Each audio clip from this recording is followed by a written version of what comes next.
নমস্কার, আজকের এই ভিডিওতে সবাইকে স্বাগত। আজকের এই ব্লগটা স্পেশাল, কারণ আজকে চলেছি নৈহাটির বড় মার দর্শনে। বড় মার নাম শোনোনি, মাহাত্ম্য শোনোনি এমন লোক হয়তো খুব কমই আছো।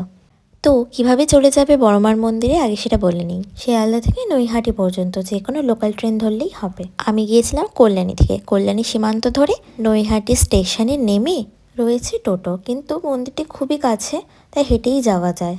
প্রথমবার গিয়েছিলাম তাই টোটোতে গিয়েছিলাম। হেঁটে যেতে হলে স্টেশন থেকে বাঁদিকে পা বাড়াতেই ডান দিকে একটি বড় রাস্তা, সেটা ধরে এলেই দেখা যাবে এই বড় লাইন। সেখানে রয়েছে জুতো রাখা, ফুল কেনার ইত্যাদি ব্যবস্থার জন্য প্রচুর দোকান। তবে সকাল সকাল যাওয়াই ভালো। আমরা গিয়েছিলাম 7:30টার সময়, তাও ছিল প্রচুর ভিড়। কিছু জিনিস মাথায় রাখা আবশ্যক, জল এবং ছাতা অবশ্যই ক্যারি করা দরকার, সাথে সানগ্লাস এবং ওড়না। 8টের সময় গেট খোলা হয় এবং পুজো শুরু হয়, আবার 1টা অবধি চলে, তারপরে কিছুক্ষণ ব্রেক টাইম এবং তারপরে আবার পুজো শুরু হয়।